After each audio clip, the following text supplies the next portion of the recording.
예, 자, 오늘은 레위기 강의 번제 1번 자료를 가지고 말씀을 나눌 거예요. 자, 읽을 말씀은 레위기 1장 1절에서 9절까지 다 함께 읽고 시작합니다. 이제 오늘부터 이제 본문으로 들어가는 거예요. 여호와께서 회막에서 모세를 부르시고 그에게 말씀하여 이르시되 이스라엘 자손에게 말하여 이르라. 너희 중에 누구든지 여호와께 예물을 드리려거든. 여기 예물이라는 용어, 레위기에서 나오는 예물이라는 용어는 성경에 이제 더 많이 나오는 예물이라는 용어 번역은 다 그렇게 해놨지만 각각 의미가 다른데 레위기에서 강조하는 이 예물이라는 의미는 코르반이라는 용어예요. 이것은 온전히 바쳐진 그런 뜻이에요. 예물을 드리려거든 가축 중에서 소나 양으로 예물을 드릴지니라. 번제로 드려지는 예물은 가장 큰 예물이 소이고 그 다음에는 양으로 번제를 드린다는 걸 알 수가 있어요. 그 예물이 소위 번제이면, 여기 소위 번제라는 말이 이제 첫 번째 나왔는데 번제 중에 이것은 이스라엘에서는 국가적인 제례를 행할 때 특히 이제 정월 초하룻날 6월절 제사를 행할 때 먼저 양고기를 구워 먹는 그 화제로 드리는 건 마찬가지지만 반드시 절기 제사에는 번제를 먼저 해야 했기 때문에 이것은 이제 왕이 하나님께 국민들 전체를 대표해서 드리는 예물이 소였어요. 그리고 대속죄절일 날은 대사제, 대제사장이 속죄제물과 번제제물을 드려야 됐는데 그때 번제제물로 소를 드려서 전 국민을 다 먹여야 되는 거예요. 예, 그 개념을 이해를 하시기를 바라요. 하여튼 번제제물 중에서는 소가 모든 제물 중에 가장 큰 제물이죠. 가장 큰 제물이었다. 왕이나 대사제는 반드시 국가적인 제례를 행할 때 소로 제물을 바쳐서 전 국민을 먹였어요. 그리고 여기 이제 번제로 드리는 예를 들어 소를 왕이 1000마리를 내놨다, 숫소를. 그럼 그 중에 한 마리는 기념제물이기 때문에 완전히 불살라드리고 나머지는 불고기를 해서 전 국민이 같이 나눠 먹는 거예요. 그런 제사법에 대해서 기본적으로 이해가 있기를 바라요. 자, 그 다음에 3절이죠. 그 예물이 소위 번제이면 흠없는 수컷으로, 반드시 번제는 수컷으로 드렸다라는 걸 기본적으로 이해하셔야 됩니다. 성경에서 암수를 구분하는 건 왕, 대제사장, 그 선지자는 수컷을 실현하는 말씀인 것이고,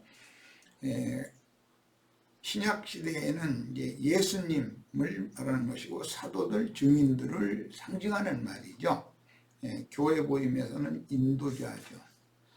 그런 것을 상징해요. 회막 문에서 여호와 앞에 기쁘게 받으시도록 드릴지니라. 그는 번제물의 머리에 안수할지니, 드리는 제사장은 번제물의 머리에 안수를 해라, 그 말이에요. 안수한다는 말은 그 침례 요한이 세례식을 했을 때 그 머리에 손을 얹고 사람의 머리에 안수를 했죠. 근데 구약 시대 율법에는 짐승 머리에 손을 얹고 뿔 사이에 손을 얹고 안수를 했어요. 이것은 그 안수하는 사람의 그 모든 죄와 허물들을 안수 받는 제물이 짊어지는 거예요. 그래서 이제 동일시시키는 거예요. 죄인과 제물을 동일시시키는 것을 상징하는 말이에요. 어떤 의미에서는 그 죄를 떠넘긴다라는 그런 전가시키는 의미도 있어요.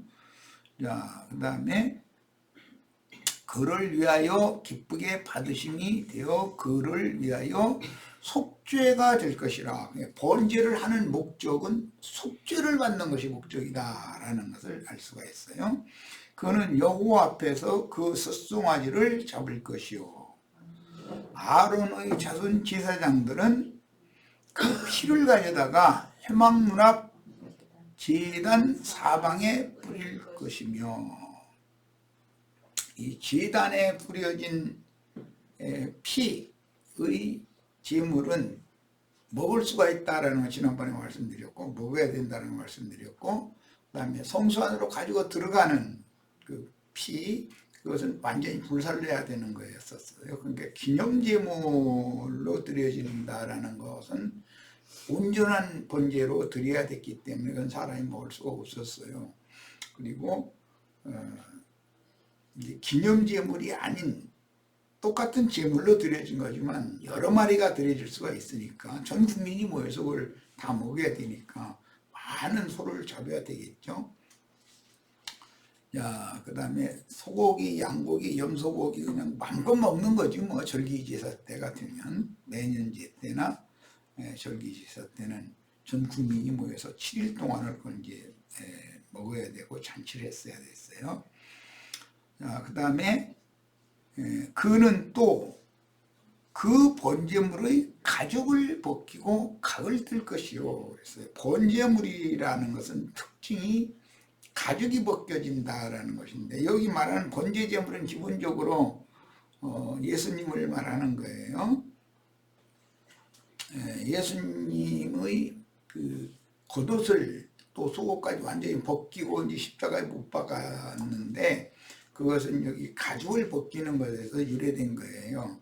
예수님의 옷을 이렇게 벗겼다라고 하는 것은 첫 아담의 그 무화과나무 이파리 그 옷으로 상징이 되어진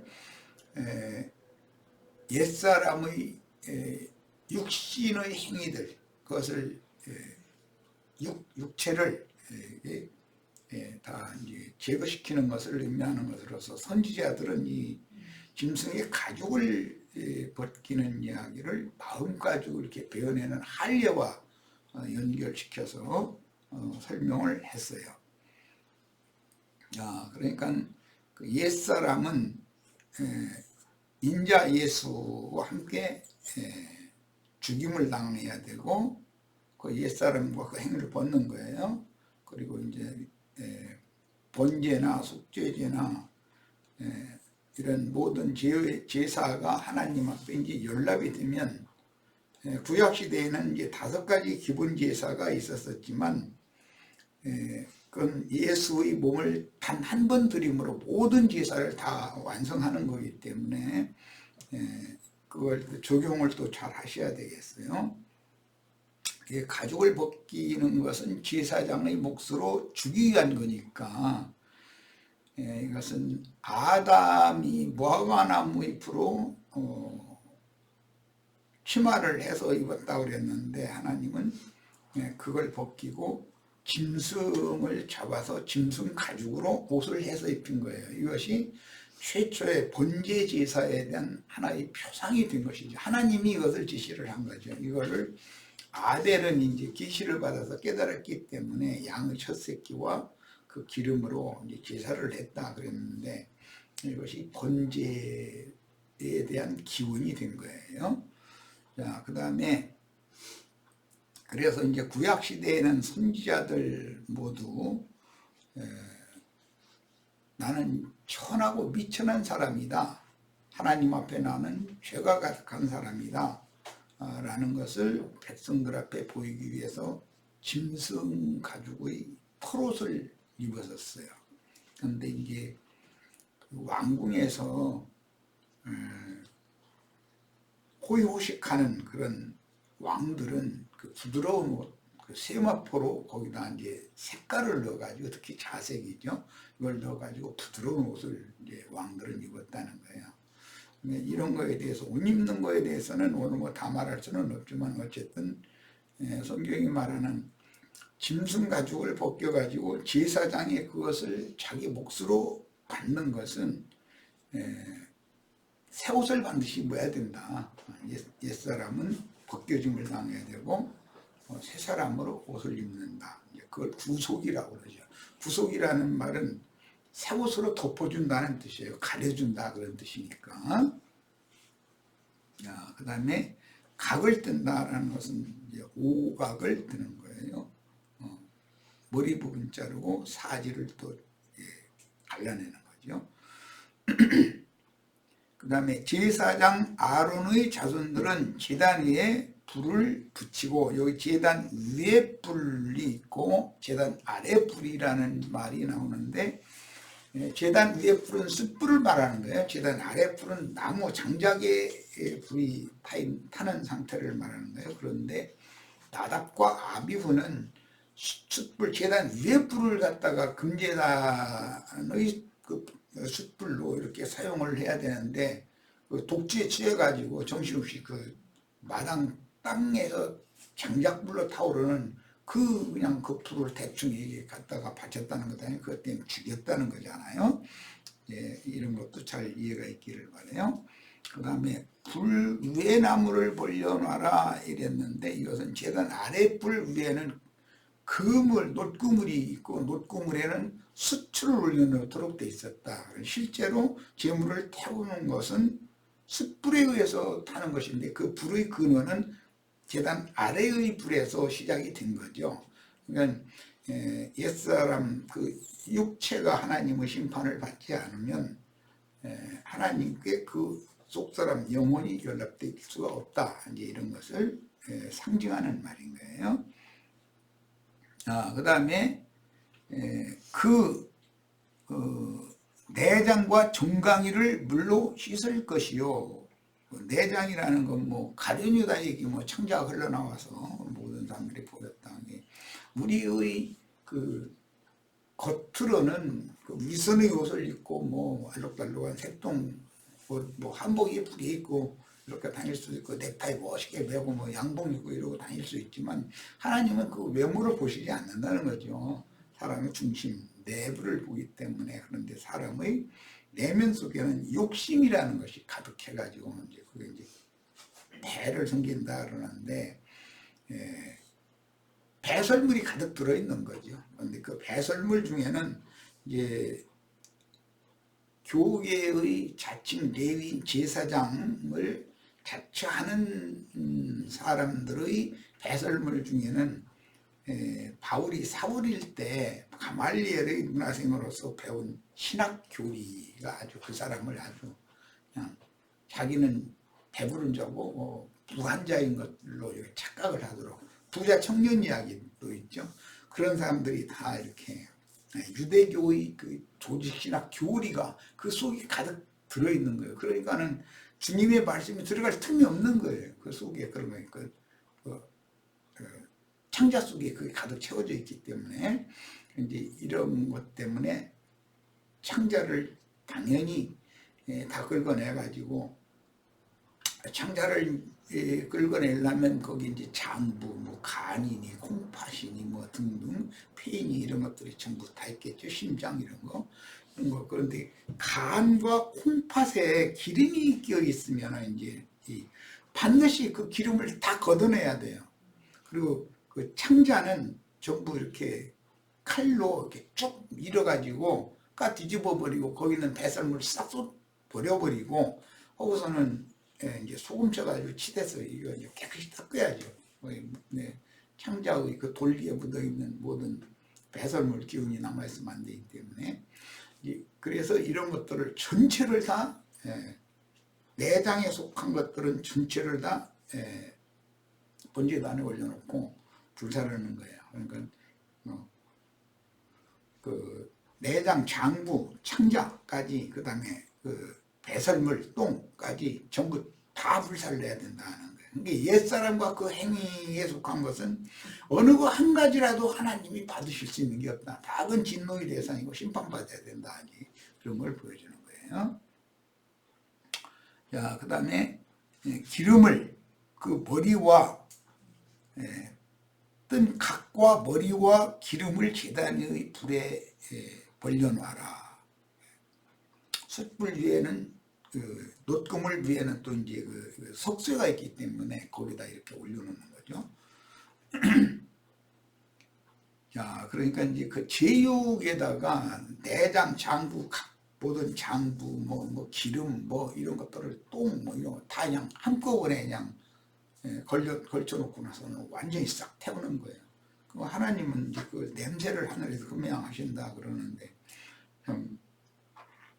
하나님은 옛사람이 이와 같이 하나님의 엄격한 진노, 저주를 받아서 형벌 받고 제단 위에서 죽임당하고 제단 위에서 불살라지는 그것을 그렇게 기쁘게 보신다는 것이죠. 그 다음에 정강이가 나왔어요. 정강이는 이것은 습관적으로 짐승들은 이제 어떤 쉼을 얻을 때는 항상 무릎을 꿇고 땅바닥에다가 배를 대게 만들어요. 그리고 쉬는 거예요. 그렇기 때문에 하나님은 그걸 그렇게 미워하셔요. 땅바닥에 배 대는 것은. 그런데 그 무릎이 이렇게 정강이가 땅바닥에 먼저 닿아야만 몸이 땅에 닿으니까. 그래서 그 정강이를 또 그렇게 씻어서 반드시 태워야 된다. 그런 걸 보면은 땅의 일, 육신의 일, 땅을 기게 만드는 그런 원인이 되는 것을 하나님은 그렇게 미워하신다는 거죠. 이건 완전히 다 불살려야 된다는 거죠. 그래서 이제 성경에 보면 고든 다리로 좁고 협착한 문과 길로 행해서 여호와의 영광, 하나님의 영광 앞에 나아가라. 고든 다리로 서라. 이제 이런 표현이 나오죠. 우리는 짐승과 사람의 다른 점은 사람은 서도록 되어 있죠. 그리고 하늘을 바라볼 수가 있죠. 그런데 짐승들은 다리가 여러 개, 4개 이상이기 때문에 고개가 자연히 땅바닥을 바라보도록 그렇게 되어 있어요. 그래가지고 이제 요즘 우리 이제 마침 계시록 13장 말씀 나누는데 바다의 짐승, 땅의 짐승, 이런 짐승들 얘기가 나오죠. 무적행에서 올라온 짐승 같은 이런 짐승 얘기가 나와요. 짐승이라는 건 특징이 뭐냐? 직립으로 서서 하나님을 바라보지 하나님을 향하지 않고 항상 땅바닥을 바라본다. 이게 하나님은 아주 그걸 그렇게 미워하시는 거예요. 자, 그 다음에 물로 씻을 것이요 제사장은 그 전부를 제단 위에서 불살라 번제를 드릴지니 이는 화제라 여호와께 향기로운 냄새니라. 이것들이 다 태워지면 연기와 함께 그 냄새가 올라가니까 하나님은 그걸 흠양하신다. 그래가지고 세상 교계에서는 향기나는 삶을 살아야 된다. 그리스도인의 향기 이런 얘기를 참 많이 하죠. 그런데 그 향기라는 게 옛사람이 하나님을 위해서 선하고 좋은 것을 많이 갖다 바친다 그 말이 아니고, 그건 너무 성경을 오해한 거예요. 향기라는 건 옛사람이 번제물로 태워져 가지고 연기와 함께 옛사람의 모든 기름, 내장, 창자, 머리, 하여튼 그 다음에 사지, 그냥 똥, 이런 거 전부 다 이게 다 심판 받을 때 그 향기가 하나님 앞에 올라간다는 거예요. 그런 거니까 기독교계가 생각하고 있는 그런 향내나는 인생을 살아야 되고 삶을 향기나는 삶을 살아야 되고 이런 얘기를 오해하면 안 되죠. 그리스도의 냄새와 마귀와 연합된 첫 아담의 냄새는 전혀 다른 거예요. 첫 아담이 태워질 때 연기와 함께 올라가는 그 향기로운 냄새를 하나님이 위에서 흠양을 하셔야 위로부터 새 것을, 새 생명을 부어준다는 이야기가 이제 제사법인 것을 잘 기억을 하시길 바랍니다. 자, 문자적인 의미를 대충 살펴봤고, 여기에서 중요한 의미를 살펴야 될 것인 게 예물이라는 용어인데, 이 예물이라는 용어는 대략 한 5가지 있는데 오늘 한 4가지 정도를 이제 많이 사용하는 거 용어를 좀 소개를 하려고 그래요. 오늘 본문에서 예물이라고 한 건 이건 코르반이라는 용어예요. 이것은 신약의 용어로 보자면 로마서 12장 1절을 생각하면 돼요. 왜 여러 말씀을 쭉 해나오고 12장 1절 가면 그러므로 너희 몸을 산 제물로 드리라 할 때 그게 여기 나오는 예물이에요. 거듭난 새 사람들은 나의 이 몸이 이 번제제물, 속죄제물, 속건제물, 화목제물 그 예물로 드려져야 된다는 거예요. 나 자신이 너희 몸을 산 제물로 드리라 이렇게 표현이 되어 있어요. 그러니까 나 자신을 헌신해야 된다는 것이죠. 그 다음에 이제 두 번째는 창세기 12장 1절 아주 유명하죠. 아브라함에게 하나님이 내가 네게 지시하는 땅으로 가면 너한테 복을 주겠다라고 복이라고 번역이 되어 있어요. 그게 원래 예물이라는 용어예요. 근데 그 복이라는 그 용어가 나중에 이제 야곱이 이삭에게 들어가서 형 대신에 축복을 받았죠. 그런데 자기 엄마한테 하는 말이 이거 내가 아버지 앞에 가서 속이고 이렇게 가서 축복받으러 갔다간 복은 고사하고 저주받을까 무섭다고 하는데 거기도 복이라고 이렇게 번역이 됐어요. 그러니까 이 예물이라는 말은 선물 또는 그 복이라는 말로 많이 번역이 됐고 신약에서는 빌립보서 4장 10절로 20절 사이에 보면 내가 너에게 선물을 구함이 아니요 너의 모든 풍성한 것을 구하는 중이다 이렇게 말하면서 너희가 나에게 쓸 것을 한 번, 두 번 이렇게 자꾸 보내주고 그랬는데 그것이 너희에게는 복이 될 줄 알아라 이렇게 표현을 했어요. 그게 이제 축복이라는 말이에요. 그 다음에 세 번째는 이제 민하라고 하는 용어가 나오는데 이것은 피가 없는 재물들, 식물성 이런 것은 이제 대부분 민하라고 하는 그런 의미의 예물과 관계해서 번역이 되기 때문에 대부분 소재로 드리는 것, 피 없는 재물이라는 것은 농산물이죠. 대부분 뭐 포도주도 있고 뭐 과일도 있고 여러 가지가 있는데 그럴 때는 민하라고 하는 용어를 써요. 그 다음에 이제 어제 우리 출애굽기 35장 말씀을 나누면서 테루마라고 하는 이 예물이라고 번역이 됐는데 그것은 어제 내가 잠깐 소개를 했던 것처럼 그 누구죠? 아비가일이 다윗에게 일어나는 남편이 우직함을 용서를 받기 위해서 이렇게 예물을 갖다 바쳤어요. 네, 그런 경우예요. 그것은 이제 어떤 면에서는 진노를 풀기 위해서 화해의 목적으로 갖다 바치는 거죠. 야곱이 아람에서 돌아와가지고 형을 만나기 직전에도 예물을 보냈죠. 이제 그런 예물. 그것은 선물성, 뇌물성의 경우예요.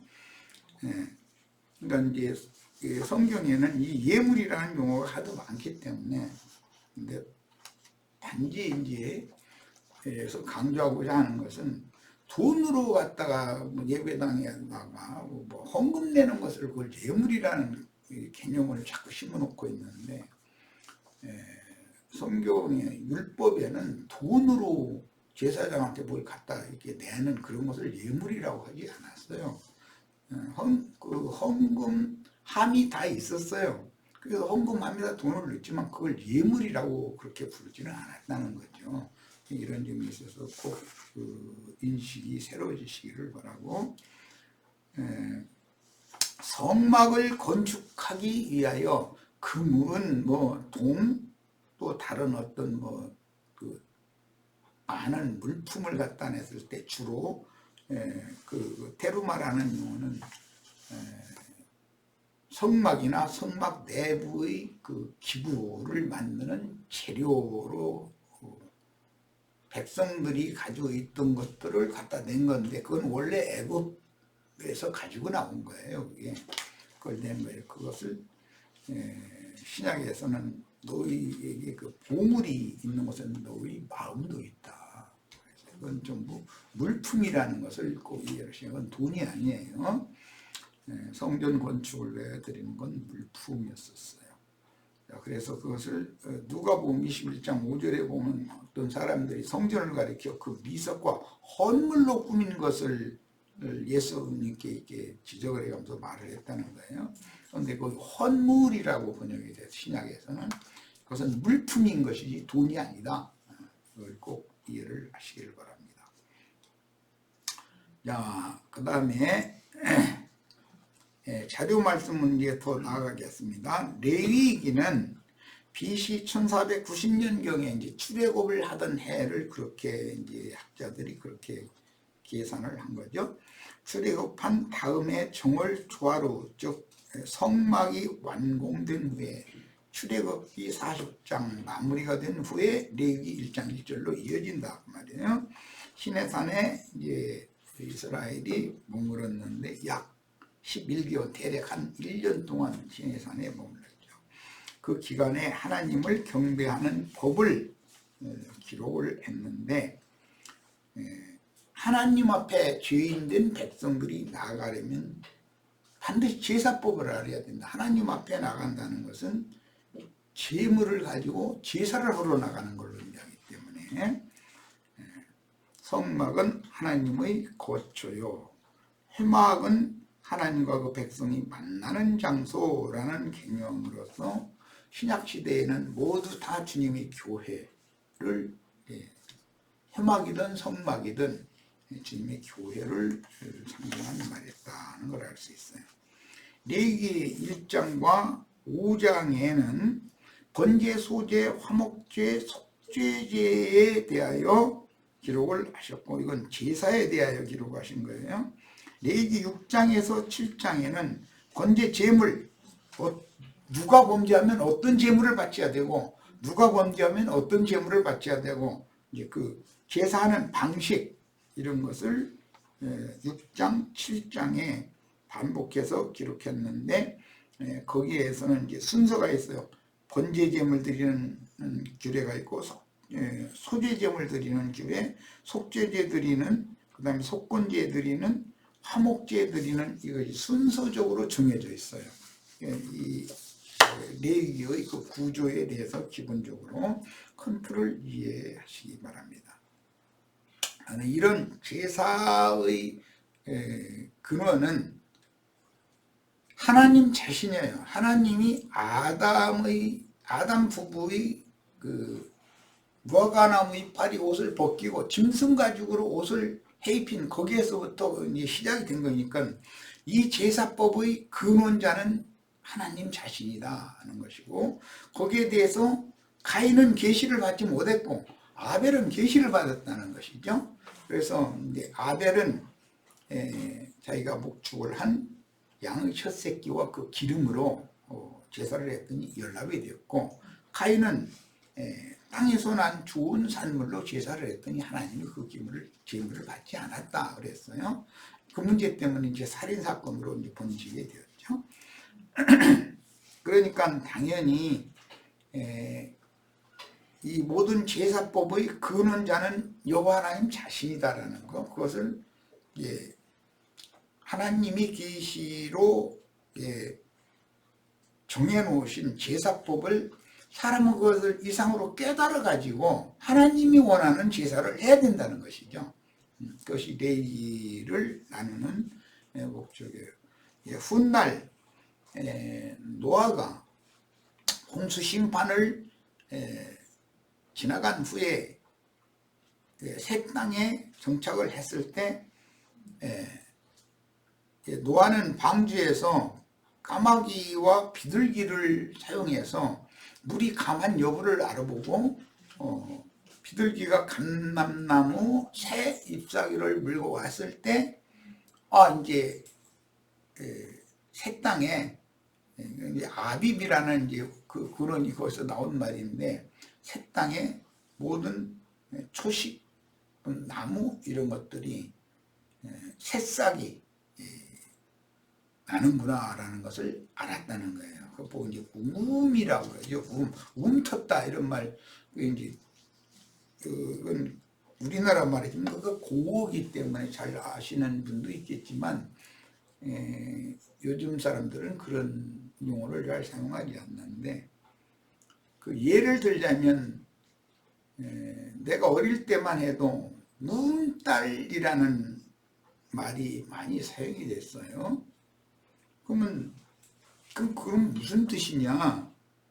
자기 딸을 누구에게 시집을 보냈는데 아기를 하나 낳고 또는 아기를 낳다가 죽었어요. 죽으면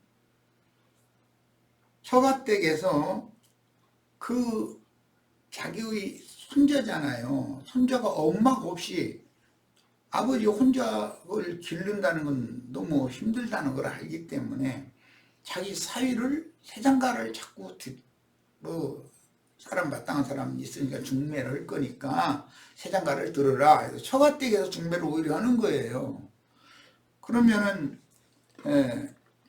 그 시가댁에서는 당연히 자기 아들이 그렇게 호래비로 그 젊은 날부터 호래비로 그 아들 하나 바라보고 산다는 게 힘들다는 걸 알기 때문에 장가를 드리기를 원해도 그 사돈의 문제가 있기 때문에 왜냐하면 손자는 양편에서 손자니까 그 입장이 곤란하니까 그냥 그 사돈 댁의 눈치나 살펴야 되잖아요. 그런 것을 방지하기 위해서 딸을 잃은 사돈 댁에서 중매를 하는 거예요. 그러면은 이제 새 색시를 얻어 드려요. 그러면 새로 들어온 딸 그 집으로는 며느리지만 그 중매를 한 입장에서 보면 새 딸이단 말이야. 그래서 그게 우음딸이라고 그래요. 우음이라는 건 새로 뭔가 이게 새로 싹이 나고 뭐가 시작이 된다 이 말이에요. 그런 뜻이에요. 그런 경우는 우음딸이라고 그래요. 이런 얘기를 우리 형제들 중에서는 아마 그래도 70대 이상 되신 분들은 이런 것을 통상적으로 이제 고대인 그렇게 관습적으로 했기 때문에 그 우음이 튼다, 우음이 돋는다, 뭐 새싹이 난다 이런 말을 때 우음이라고 그러는데 그 의미를 모르시는 분들이 많을 거라 해서 내가 잠깐 소개를 드렸어요. 그러면은 그 딸 노릇을 해야 되는 거죠. 전혀 그 낳은 딸이 아니지만 자기 죽은 딸, 자기 외손주의 어머니 노릇을 철두철미하게 해야 되는 거예요. 그 대신 딸로 이렇게 중매를 해서 보낸 거기 때문에 그런 경우를 우음딸이라고 그랬고 계모라는 그런 개념을 가지고 만약에 미워한다더니 그러면은 그건 큰일 나는 거죠. 근데 지금은 뭐 계모가 어떻게 해서 뭐 이혼한 가정에서 그 계모가 뭐 애기들을 뭐 학대를 해가지고 뭐 이렇게 뭐 그런 것이 가끔 신문 나오고 그러던데 신문에 나오고 그러던데 그게 뭐 인지상정이라고는 할 수는 있겠으나 그건 고대도 아니죠. 얼마 전까지만 해도 그런 것은 큰일 나는 거예요. 그럼 그 여자 가만 놔두질 않죠. 동네 사람들이. 지금은 세상이 진짜 많이 변했죠. 악한 쪽으로 많이 변했죠. 자, 그런 걸 생각을 하셔야 되겠고, 이제 우연찮게 했죠. 뭐, 움트는 얘기 하다가 말이 길어졌네. 그것이 감남새 이파리 거기에서 나온 거예요. 그게 아비벌이라고 할 때 그 아비비라는 말이 우음이 돋아난다, 새싹이 난다 그런 뜻이에요. 자, 노아 때 이제 이렇게 제사를 했고 그 다음에 시간이 지난 다음에 아브라함이 가는 곳마다 제단을 쌓았어요. 아브라함은 또 번제 제사를 드렸고 이삭, 야곱 대대로 이제 제사를 했어요. 그래서 그 아담 이래로 아벨 대신해 주신 셋의 길에 행하는 자들이 있고 카인의 길에 행하는 자들이 있어서 두 노선에서 양쪽의 제사가 계속 됐어요. 사실은 이런 것을 이해를 하셔야 오늘날 우리가 기독교계의 그 제사라고 하는데 이제 예배죠. 기독교계의 예배를 하나님이 왜 받으시지 않고 하늘에 기록한 장자들이 이제 교회가 결론인데 반석 위에 세운 주님의 교회의 예배는 받으시는 이 원리를 아셔야 돼요. 제사법을 기독교계는 잘 몰라요. 레위기를 강론하는 사람이 혹시 있다 할지라도 이게 무슨 의미고 무슨 개념인지를 모르고 그냥 학문적으로 이렇게 설교를 하는 경우들은 많죠. 그런데 그렇게 해서 우리 구원을 얻는 건 아니잖아요. 성경이라는 건 모두 오직한 우리 죄인들이 구원을 위해서 주신 말씀인 건데, 자, 그래서 아브라함의 제사는 이제 좀 구체적으로 기록이 됐기 때문에 본인의 성경으로 창세기 15장을 펴기를 바랍니다. 노아의 제사는 조금 전에 이제 그 비둘기로 번제를 드린 이야기가 창세기 8장에 나오죠. 거기부터 보겠습니다.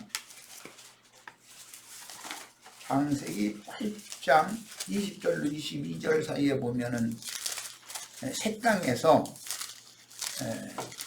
노아가 새로 번제를 드린 이야기가 특히 거기에 나왔죠.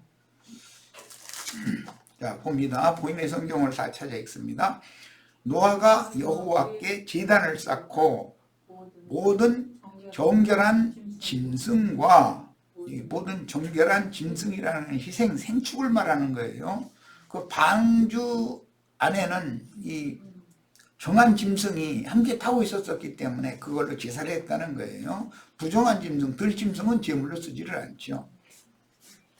모든 정결한 새 중에서 정결한 새가 비둘기만 있는 건 아니에요. 특히 정결한 새는 이제 신약인 참새가 들어가는데 정결한 새 중에서 정결한 새라는 건 전부 풀씨나 곡식씨나 이런 그 씨를 먹는 거예요. 그건 정결한 새예요. 아니 육식성 새도 있죠. 독수리, 솔개미, 부엉이 등등 이런 것도 전부 부정한 새죠. 정결한 새 중에서 제물을 취하여 번제로 제단에 드렸더니, 그래서 여기 번제로 드린 이야기가 이제 나오는 거예요. 자, 아담 부부에게는 하나님이 그렇게 하셨고 짐승을 잡아서 피를 흘리고 짐승 가죽으로 아담 부부를 덮어주셨어요. 가려주셨어요. 자, 그 다음에 아벨은 거기에 계시를 받아서 양의 첫 새끼와 기름으로 드렸어요. 그 다음에 이제 노아의 제사가 이제 제시가 되고 있어요. 그런데 그 아벨의 후손들은 전부 이런 제사장들이다 이거예요. 그 두 족보 이야기를 할 때 이건 전부 제사장들의 계보를 말하는 거다라는 걸 알고 있으셔야 됩니다. 다음 여호와께서 그 향기를 받으시고 번제 제사를 드리면 향기를 흠양하신다 그랬는데, 향기를 맡는 것은 이 제물이 태워질 때 냄새와 연기가 하늘로 올라가는 것은 이제 표상이죠. 그 중심에 이르시되 내가 다시는 사람으로 말미암아 땅을 저주하지 아니하리니 이는 사람의 마음이 계획하는 바가 어려서부터 악함이라. 태생적으로 아담의 그 근성, 땅에 속한 그런 근성이 그 혈과 육에 유전된다는 걸 알았다는 거예요. 아, 이건 어쩔 수 없구나. 심판한다 해서 이게 해결되는 게 아니구나. 그럼 끝없이 다 심판만 해야 되겠구나. 이제 이걸 생각한 거죠. 이제 하나님은 그러니까 그러면 이런 죄인을 어떻게 할까? 이것을 대속제물로 심판을 대신받게 하고 죄인된 사람은 용서를 해주는 수밖에 없겠다 해서 제사법이 여기 이제 확정이 되는 말씀이 나오는 거예요.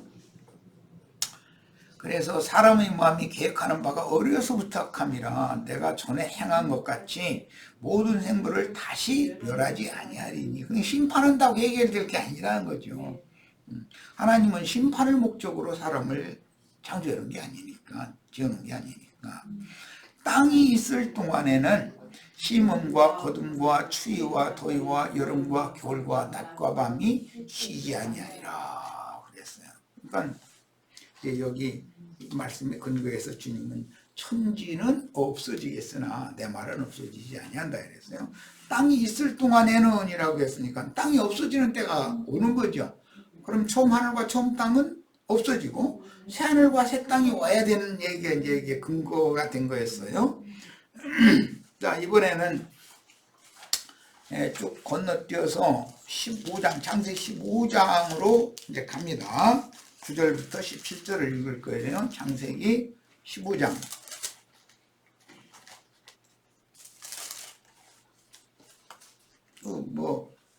제사법 하는데 뭐 이렇게 복잡하게 하느냐 이렇게 생각하시지 말고 그 개념을 이해를 시키려고 그래요. 번제라는 제사를 하나님이 이렇게 지시하신 의도를 알아야 되잖아요. 하나님의 마음과 나의 마음이 일치가 돼야 되잖아요. 자, 9절부터 봅니다. 여호와께서 그에게 이르시되 나를 위하여 제사하는 사람을 위해 하는 게 아니에요. 하나님 자신을 위해서 제사법을 하나님이 만들어 놓은 거예요. 3년 된 암소, 여기는 소로 드릴 때는 원래 번제물은 숫소로 드려야 되는데 아브라함에게는 암소를 얘기했고 3년 된 암염소, 아직 아브라함이기 때문에 그래. 아브라함이 아니고 이 얘기는 이제 나중에 설명이 좀 필요해요. 아브라함 이후에는 번제를 드릴 때는 수컷으로 드리는 거예요. 그런데 아브라함일 때는 암컷으로 드리는 거예요. 3년 된 수양과 산비둘기와 집비둘기 새끼를 가져올지니라 그랬어요. 여기 양은 수컷을 갖다 드리라 그랬어요. 이 양은 번제로 드리는 거예요. 염소는 속죄제로 드리는 거예요. 자, 아브라함이 그 모든 것을 가져다가 그 중간을 쪼개고 그 쪼갠 것을 마주대하여 놓고 그 새는 쪼개지 아니하였으며, 새는 쪼개지 아니하였다고 해가지고 이것이 하나님 앞에 큰 잘못인 것처럼 조한무게라는 그 지금은 작관분이지만 그분이 그 새를 쪼개지를 않고서 그냥 제사를 해가지고서 막 400년 동안이나 암흑시대가 왔고 막 해가면서 아브라함 자손이 애굽의 포로로 사로잡혀 갔다고 막 이러고 설교되고 있죠. 새는 쪼개지 않고 드리는 방법이 있어요. 목을 비틀어서 끊고 멱통 끌어내고 날개 쭉지를 찢는 거예요. 그리고서 제단에다 올려놓는 거예요. 하나님이 정한 대로 하는 것이지 아브라함이 하나님이 하라는 대로 하지, 하나님이 하지 말라는 것을 억지로 해가지고 저주가 임한 게 아니죠. 저주는 이미 첫 아담 이후로 어려서부터 그 마음에 생각하는 것이 항상 악해. 어려서부터 그게 저주가 유전된다는 말이잖아요. 혈기와 육체의 각색 정욕들이라는 것은 조상 대대로 이어지는 거예요. 그거는. 그러니까 매 세대마다 아무리 고상한 체하고 뭐 지식이 많고 뭐가 뭐 그럴싸한 사람이라도 다 심판받아야 된다는 것을 기본적으로 말하는 거예요. 어느 세대 사람 심판 안 받아도 된다는 게 없어요. 자, 솔개가 색취될 때는 아브라함이 쫓았다 그랬는데 이것은 그 재물을 그 도둑질 해가려고 공중나는 부정한 새가 이랬다는 거잖아요. 이제 쭉 이어나가다가 해가 져서 어두울 때 연기나는 화로가 보였고 타는 횃불이 쪼갠 고기 사이로 지났다. 이제 이 말씀에 근거해서 언약 체결법이라는 것이 나와요. 계약법이라는 말이 나와요. 그래서 셈족은 어떤 부족과 어떤 부족 사이에 대부분은 먼데 부족이 아니고 좀 근족의 어떤 부족이 뭐 흉년이 든다든지 또는 자기네들의 우양이 이게 본성을 못 오고 사람은 많이 늘어나고 그러면 가장 가까운 데가 있는 어떤 부족이 농사 짓 거나 아니면 무양 목장 이런 데 가서 강탈해 가야 되잖아요. 그래서 먹고 살아야 되니까 그렇게 하면서 이제 원수가 관계가 되는 거예요. 자, 이것은 하나님과 첫 아담 세계의 그 마음의 생각하는 것이 항상 어릴 때부터 악한 것만 생각하는, 악한 것이라는 건 하나님을 마음에 두지 않고 땅의 일, 세상사의 일만 생각한다 이제 이 말인데 그렇게 하면 하나님과 다 원수 관계가 된다 이게요. 하나님과 사람 사이가 원래는 하나님의 제사장으로 사람을 지어놓은 건데 사람이 하나님의 제사장이 아니라 마귀를 섬기는 세상신을 섬기는 땅의 신을 섬기는 제사장 노릇을 하면 당연히 원수될 수밖에 없죠. 말할 것도 없죠. 자, 그렇게 해서 두 부족이 화해를 해야 될 필요가 있는 거예요. 계속 전쟁을 하면 피를 계속 흘려야 되니까 이러지 말고 우리 화해하자. 그때는 양편의 세력이 팽팽할 때가 화해를 할 때죠. 한쪽이 세력이 우월하고 한쪽은 약하면 그건 가서 이제 접수하려고 그러죠. 그냥 점령해 버리려고 그러죠. 그러니까 그게 안 돼요. 그러나 이제 양쪽이 다 번성하고 세력이 강해졌을 때 그때는 이제 화해를 하는 거예요. 그 화해를 할 때는 반드시 염소나 양이나 양쪽에 기르던 그런 재물을 잡아가지고 양쪽에 쭉 앉아서 큰 반석을 가운데로 두고 이렇게 해서 앉아요.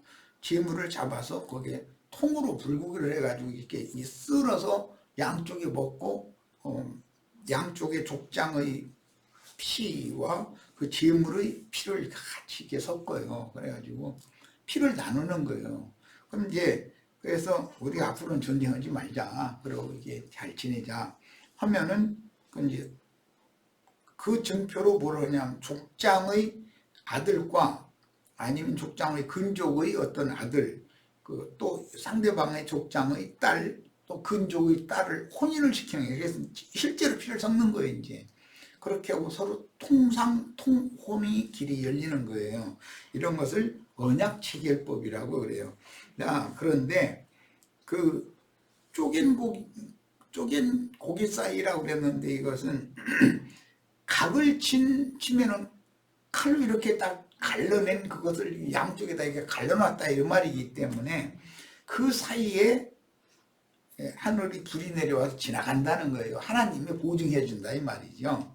자, 이제 언약이 하나님의 이름으로 그 맹세가 체결이 되는 거예요. 그런 것이 고대의 언약 체결법이었어요. 이런 거에 대해서 꼭 이해가 있으셔야 되겠어요. 시간이 많이 됐는데 첫 시간 여기까지서 마칩니다. 잠시 쉬었다 이어갑니다.